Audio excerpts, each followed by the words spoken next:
Jarrett, we're waiting for our buddy Niko Moreno. So what is on your mind here this morning on a Thursday as we've caught up with Braden Dunham on a bus, caught up with Glenn Davis in Houston, caught up with our buddy Nino Torres in Lima, Peru, and we wait for Seattle to chime in.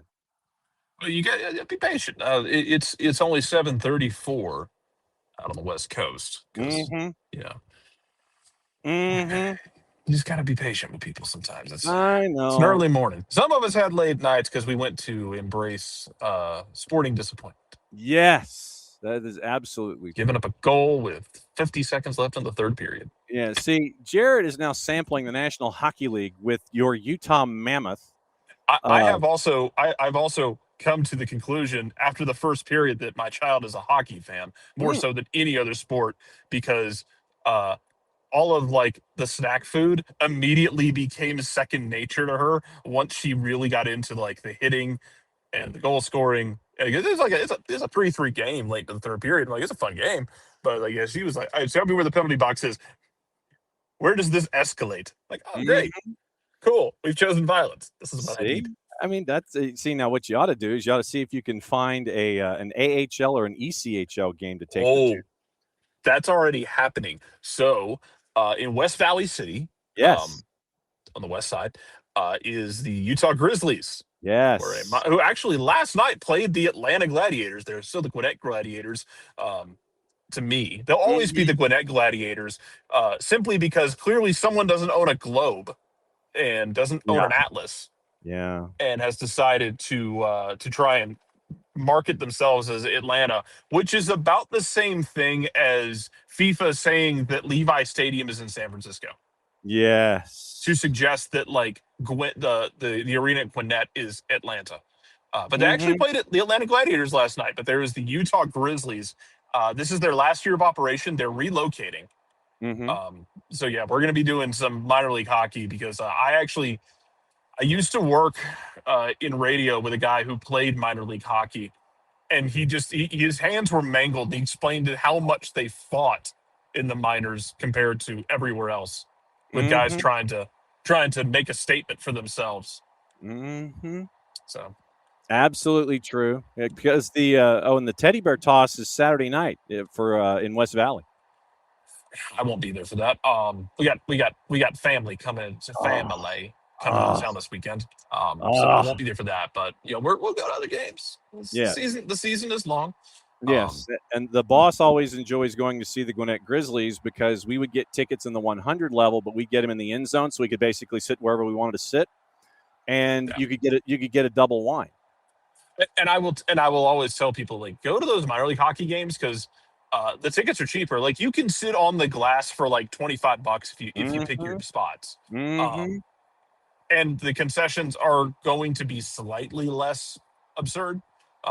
Although out here, I'll send it to you on Instagram. Out here, there is a company called the Dangerous Pretzel Company that sells at the Delta Center, and it is a pretzel that is bigger than your head. Okay.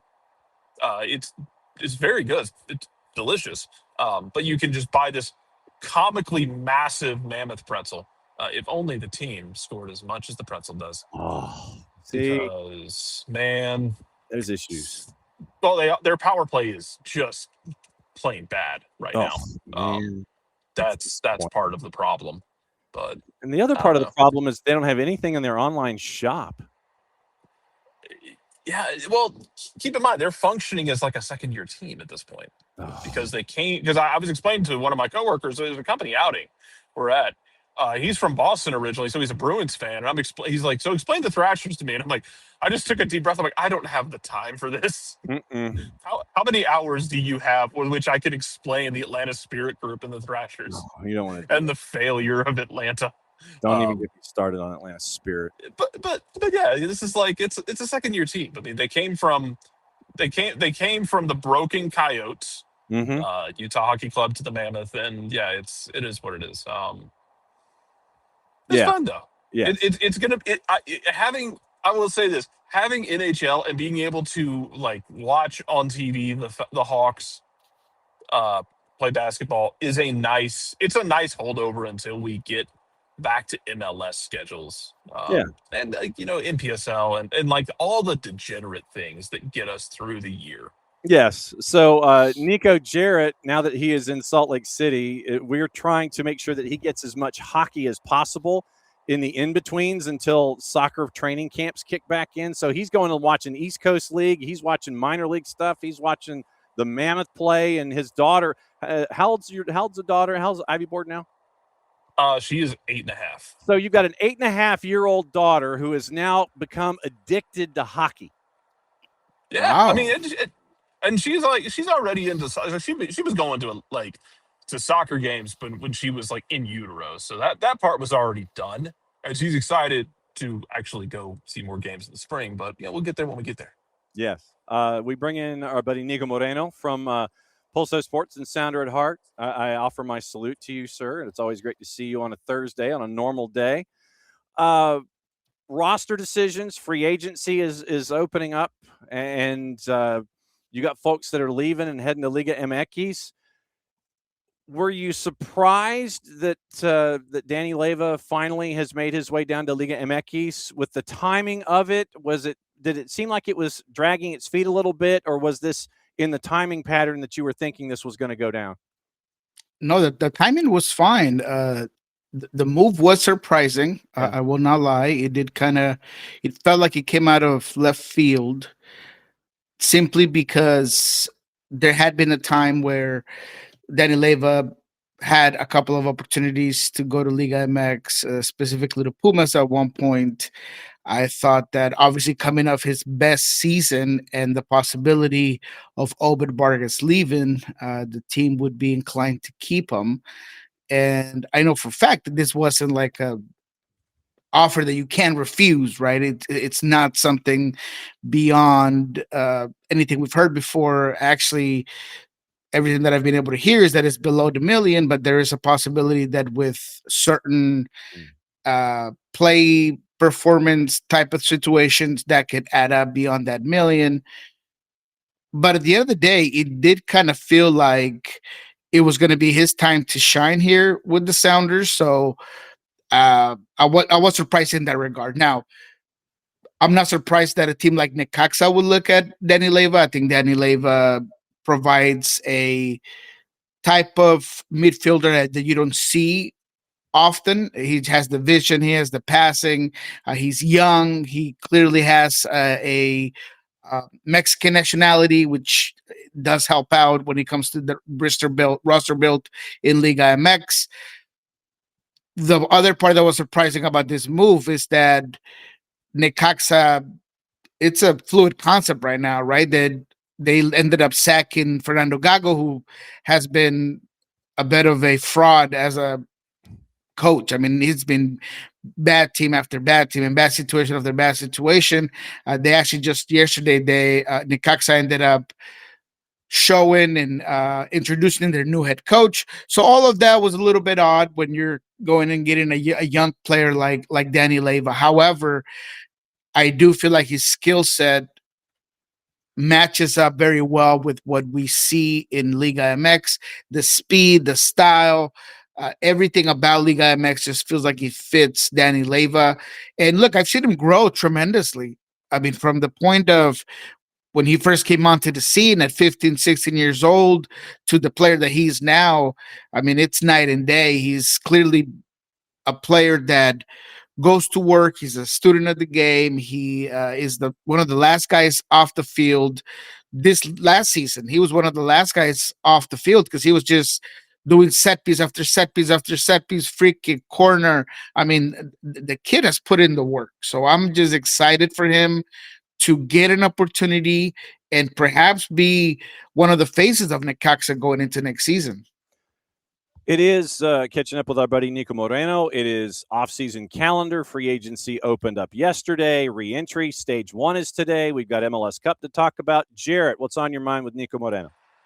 Actually, I want to stay in Seattle because as we're talking about Leyva, as we're talking about Obed Vargas, I want to ask you, because we are degenerates about academy kids coming through and we're not trying to set unreal expectations or set kids up for failure, but who are some names around the Seattle area that fans outside of the city need to keep an eye on who might be getting game time this year and they might not be familiar with?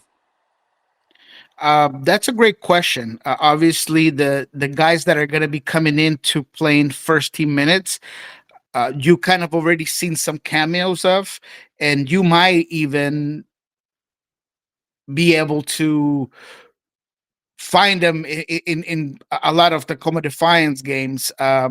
So all of that to say that I think guys like Peter Kingston, who did get a cameo with the team last season, he's obviously a young player that can play center midfield. He could play right back. He is a guy that is a very coachable guy. He has that Sounder DNA, that Brian Smetzer type of effort and willingness to put in the work. I think a guy like Santiago Gomez is a guy, another player that this team has rated extremely high. He's a center midfielder. He could play attacking midfielder. He's played on the outside. Some people might think that he's more of a winger. I tend to think that he's more of a central player. He's a guy that I really do think you're gonna, if not see him in a first team contract, he's gonna get a lot of minutes throughout the year, specifically with all the tournaments that will be happening. And that right now, this Sounders depth is not what it was last season. And I don't necessarily expect a bunch of moves here in the winter window. They're probably going to want to see what they have within Tacoma and within the roster right now. And finally, Antonio Lopez. He is a center back who I really like, who I think he has the body build. He's a guy that's he's had ups and downs in his career. And I really look high on a player that can be given the opportunity to do a one-time play with the Sounders. He played a game at Houston, and then all of a sudden he kind of fell off, right? And the fact that he's still moving, he's still improving, he once again regained some of that, desire from the coaching staff to have him in consistent trainings, to have him as part of the team, as being one of those guys that you're thinking about bringing up from Tacoma Defiance. So those are the guys that will be seeing real minutes coming out from that end. In terms of the team that are already there, that is an academy product, and who's the player that I'm looking forward most to seeing next season, is Stuart Hawkins. Stu Hawkins is a guy that has been in the youth system of UN Smith's national team for the longest time. He has the IQ, the ability on the ball, and now the frame to fill it. Because there was a point in Stewart's career where you would look at him and he was a little bit lanky, maybe could gain some weight, and he had the height, but he could definitely filled it up a little bit more. And after the injury last season, he spent a whole lot of time at the gym. And whether it was just chest and biceps, triceps, whatever you want to call it, I mean, that kid looks filled up and ready to be a first team player. He obviously has a first team contract. He just didn't get a lot of minutes last season. But with how things are going, I really do hope that he's a guy that doubles up at the very least the minutes he had in 2025. Yep. Defiance made their roster decisions. Let's see. It was yesterday afternoon. And they exercised options on 4, in addition to re-signing defender Antino Lopez to a new deal in 26. So the roster is at 9. Wade Weber had his standard sound bites, the director of development. But the biggest one there seems like Lopez inking the new deal. Options exercised on Alvarez, Gaffney, Kingston, and Robles. 4 other players under contract: Dodzi Gomez, Omar Hassan, and Mohamed Shower. Declining contract options on Ryan Baer, Barame Diao, Rafferty Petter, Elias Katsados, Jackson Curry, Yu Sukunome out of contract. Kaito Yamada's loan expires. He goes back to Vissel Kobe. Sukunome remains in active discussions with the organization. Sukunome has been a guy that you've brought up on multiple occasions that you're kind of looking at to see what his next level is and what his ceiling can be inside the organization. Yeah, that's a very sneaky way to say we're talking to the player, because I do believe that he's going to be signed to the first team. I mean, clear cut, plain and simple. He is an attacking midfielder that just plays the part. And he, whether it was Open Cup games or Tacoma Defiance games or in training during the week, he was a guy that just made you turn. Who's that? What number is that? I mean, Yu Tsukunome, I feel like the way that was phrased in this specific release about the Tacoma Defiance moves, all it's saying is that he's no longer going to be a Tacoma Defiance player. Okay. And he's clearly going to make the move there with the Sounders. So there is room for improvement athletically, dynamically. The speed of the game is going to change. But I said this about not a lot of players, but about specific players, and it always seems to translate pretty well, is whenever I hear from senior players about Tacoma Defiance players or academy players, because they just played that well during training or scrimmage, that's where I gravitate. That's where I'm like, okay, let me mark this guy on my notepad. Yusa Konome 3, 4, 5 times last season. I had several players come in and be like, hey, that kid, he's got it. So I do feel like he's going to be a guy that's going to sign with the team, and it's going to be interesting to see how he plays out. Jarrett Smith for Niko Moreno on a Thursday, as we do Thursdays with Niko around MLS. So shifting back to the grand scheme of things, MLS Cup last weekend went chalk in a lot of people's minds. So what was your grand takeaway from 90 minutes that saw Messi finally get to the top of the mountain in MLS? My final conclusion is that it was anyone's game. It was extremely competitive final. The stars didn't necessarily shine to the point of that it was the whole game, but Messi just has the edge because all it takes is 3 or 4 moments during the game for him to put his signature on it. And I think I put that out there on the socials. He just put his signature on it. I mean, if you look at that game, there wasn't a lot of room that was given by Vancouver. I thought they played him well. I thought that they took away his avenues to create times for whether it was in transition or positionally. If you look at that game during the first half, there's a conversation with one of the coaches from Inter Miami, and he's like, we need to get the ball more. How do you get Messi involved? You need the ball. So Vancouver did a really good job as just eliminating and minimizing the amount of time on the ball that Messi had. But all he needs is 2-3 moments. And that's what you saw. I mean, it was just the brilliance of that last goal, right? I mean, it's a ball over the top from Jordi Alba, the way he receives it, the way he touches it and just chips over the defender. And then Allende breaking the season record, showing any doubter that he was a guy that came as a prospect, that I remember clearly being a guy that you could not take your eyes off when he played for Godoy Cruz in Argentina. He had a bad stunt in Europe, and now with Inter Miami, he redid his career, and he looked amazing. I mean, what he did in the playoffs is literally unheard of. I mean, he literally broke the record of goals because he's always been a guy that puts himself in good position, has the frame, has the speed, has the talent. All he needed was to just put it all together, and he did that during the playoffs. So all in all, I think that Inter Miami is a well-deserved champ. They put in a lot of money. It was a win now situation for Lionel Messi. Jorge Mas was ready to lift that trophy and be all behind the cameras. And every interview that, was in MLS, he was like behind, chirping away because he just loves the camera. But the well-deserved champs of MLS, credit to Lionel Messi, credit to even the rest of the Galacticos. Busquets, he didn't have his best game. I mean, he turned the ball over a whole lot. Defensively, he struggled. But at the end of the day, they kept it together. They were able to put away Vancouver. The last thing I'll say, I thought Jasper Sorensen was a little bit shy to pull the trigger on a lot of guys off the bench. I thought Jade Nelson should have came in a lot earlier than he did. The Ryan Gold thing, I think is something that you wanted to see, but didn't quite play out with Ryan Gold coming in from the bench. So I just thought that maybe a couple of adjustments would have been interesting to see, but I don't want to take credit away from Inter Miami. They did it. They got away with it.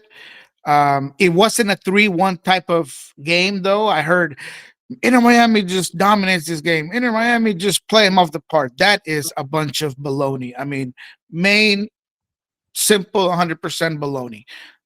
This was a very competitive game. It was anyone's game till the very end. And in Miami just finished more chances. And when it comes to this type of finals with two superstars, with two very good teams, that's all it takes is moments. And I think that in one of those moments where it's 1-1, Vancouver's in the ascendancy, and you have 3 posts hit in a sequence in 4 seconds. And if that ball goes in, if I think it was Sabi. It's either Sabi. Yeah, so Sabi comes in, gets the goal. If he gets that second, and it's 2-1 Vancouver, instead of it going post kick out, and then you have folks crashing it, and it goes off of Falcone and the post again in 4 seconds. I think if that goal goes in, obviously it's a different tenor to that final 30-plus minutes of the match, but it wasn't, and you could kind of tell that Vancouver almost felt kind of snake bit at that point. It's like, okay, well, what do we have to do to get that second? And then 10 minutes later, Miami gets goal number 2, and then they get the goal number 3 with Messi taking care of it with RDP. Yeah, it was one of those things where, look, Mascherano acknowledged it during the press conference. He said, look, that's the luck that it takes to win championships. And that's the reality. He's not saying I don't deserve to be here or we don't deserve this title, but he is acknowledging the fact that doesn't usually happen. I mean, the way that it hit both posts, and then I think Falcone tries to clear it, but he doesn't.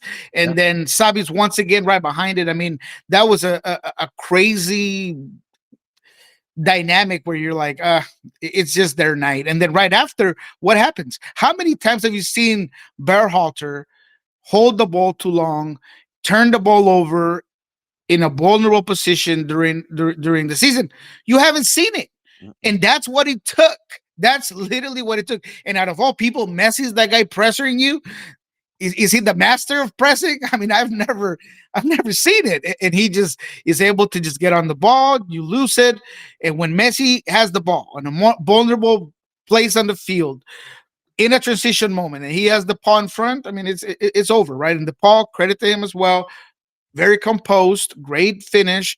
But it took an own goal from Agenda to get the first one, a crucial, incredible mistake by Berhalter to get the second, and then it was game over. You're chasing the game, you're pushing numbers forward, and then that leads again to that goal by Agenda that we mentioned to start this small segment of the final. But at the end of the day, proud of Vancouver. You gotta applaud it. I think that there's a lot of players that might be moving from that team, but the core group is there. Mueller's a guy that seems to be there for the long run.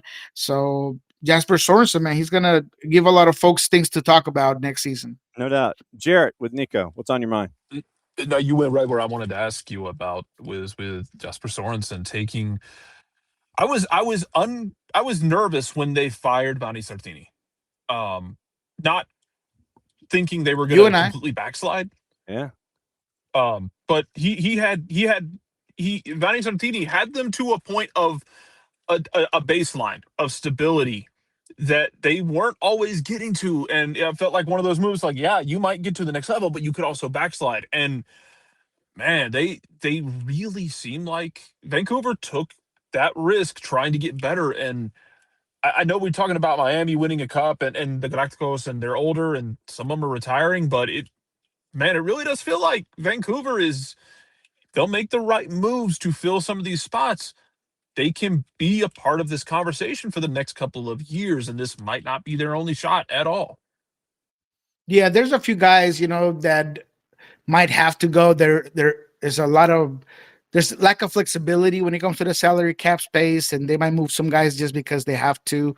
I think Laporte is a guy that's going to get, and I'm hearing there's at least 3 or 4 teams that are interested in a guy like Laporte, so he might be a guy that moves on. We'll see what happens with Sebastian Berhalter. I think he's going to, especially with his involvement with the U.S. national team, I wouldn't be surprised if in the summer there is a European team ready to take him somewhere else. So, there's going to be a lot of players that might not be here by the end of 2026, but I agree with you. I think that there's a core group. I think that Jasper Sorensen has been a guy that put he used what was left over from Sartini, was able to put his mark on it, allowed the group to continue to get better. And being a motivator is a skill that gets overlooked a lot of times. We talk about tactics, we talk about formations and triggers and all of these things, but being a motivator is just as important, man. And I think that if there was a team this season that got to final after final after final, and it was because of having the right mentality, it was the Vancouver Whitecaps. And it is credit to Jasper Sorensen. And Vanni Sartini has been named the new head coach of the Halifax Wanderers in the Canadian Premier League. And GM, I think. And so you're looking at, they part ways with former manager Patrice Gaissar in October following their disappointing exit in the first round of the CanPL playoffs. And so they're calling this the biggest coaching signing in Canadian Premier League history. Vanni Sartini goes to Halifax to be with the Wanderers now. That is huge for the CanPL. Yeah, don't know much about the team. Don't follow the Canadian Prem, but I do know that if he's taking the job, and he's going to have clearly not just the keys to what's on the field, but who comes in and out of that team. It's going to be interesting to see. I've always enjoyed talking to him. He was a guy that, forget the charismatic or eccentric way about him and the way he kind of handle his business. The guy, he is a soccer mind. I mean, he was ahead of the game. He understood it. He's a tactical guy, and he's someone that I think would do something very important for any team. I was kind of thinking he was going to be in MLS, but hey, if you're getting it with all the power and all the whistles and all the bells, go ahead and get it. Go ahead and get it, baby. Exactly. Right there with you. Window's now open for free agency. It opened yesterday around lunchtime, and we're there in that window now. Re-entry, I think, is coming up in 2 hours, if I'm not mistaken with my timing. How active are you thinking that, say, Western Conference teams, not just Cascadia, not just Seattle, but how active are you seeing, say, West Coast teams, Western Conference teams when it comes to free agency and trying to fill out roster spots? I think there is going to be a lot of movement from teams like Austin. That one comes to mind. San Jose. We don't know what's going to happen with Espinoza. It sounds like there was a point where I had heard internally that there was confidence that he was going to come back and it was going to be no issue, but that is now come and gone. And there is clear interest in Espinosa from several teams, one specifically in the East Coast that I'm not going to mention, but without a doubt, that's a guy that you look at him on paper and you see what he can perform and you see what he's worth. And even if he's at a DP level, because I think that's what the biggest conversations in bringing him on is can I make him a high TAM? And if he's going to take a DP spot, how is that going to work for my team? But this specific East Coast team, man, I mean, I feel like he's a fit, even as the DP would work out. So, I think that there's going to be a lot of movements. I don't expect the Sounders to be too active there. Dallas is another team that I feel like is going to be definitely active in this specific window. Colorado is another team that it comes to mind. Houston has a whole bunch of spots. They're looking for not just DP level guys, but TAM players. So Houston is one team that has a lot of room to get guys. So they might be one of the most active clubs when it comes to this re-entry and just early on in the free agency market. All right. So what else is going on, Sounder at Heart and Pulso Sports, so folks can listen and get real smart what's going on in your part of the world? Yes. Obviously, it's going to be more focused on this free agency side of things. We have some, not reruns, but we have some of our best moments from 2025 that are going to be coming on both Pulso Sports, Lobbin Scorchers, and everything in between. So go ahead and check that out. It's going to be very interesting. I do have a couple of planned interviews with former Sounder players, former MLS players even, that might be interesting to catch back up on and see what they're doing, where they're going. So in in terms of Pulso, we do have some interviews that are going to be there for you guys to get. And then when it comes to Love and Scorchers and when it comes to Sound Our Heart, we do have some planned things there for the off season as we break down what was 2025 and some of the most interesting moments, takes. And those are always fun to go back and watch. Yeah, and figure out, well, and if it's somebody like me, you always get to figure out, okay, so how wrong was Nelson? And traditionally the answer is, oh, he's been incredibly wrong. Absolutely.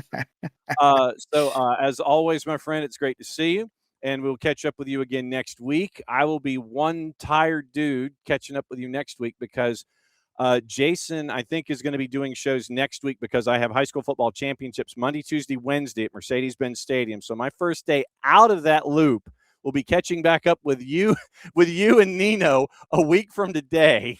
So I'm going to be sitting there and going, okay, what are we talking about? What did I miss? And so I'm going to have you. You thought that traditionally this bad boy is hanging out with me on a normal Thursday. It's going to be like that big. It's going to be a big gulp, brother.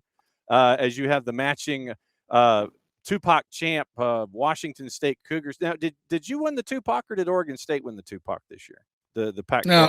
What's left? Yeah, no, I think it's Oregon. Okay, so as you are a Palouse dad, you're a Palouse papa now, and that's I'm a papa. Yeah, he's actually back. I just picked him up. He's here for the winter break. So that's been kind of fun to just see him back here. I think he misses home. Definitely, he doesn't have to make his own stuff. Doesn't have to do a lot of stuff. Receive friends. Laundry, yeah, bringing the laundry home. All those kinds of things. As always, my friend, it's great to see you. Great to catch up. Thank you, John. Appreciate it. And we will catch up with you. And I'm just gonna look. I'm just gonna roll out the carpet and go, dude, talk. Let me know what. Gotcha. I'm gonna try to have some stuff ready. I think that we're gonna have some things to talk about. I think that the Paul Rothrock thing might be something that we could talk about next season. Just it's not there yet. You know, I checked the temperature on that turkey and it's not ready to be out yet. So, you know, I think that when it comes to Paul Rothrock move, I think there's going to be some interesting storylines here with the re-entry draft. So, yeah, man, we'll have plenty to talk about next week, I think. You got it. We'll catch up with you soon, my friend. Great to see you.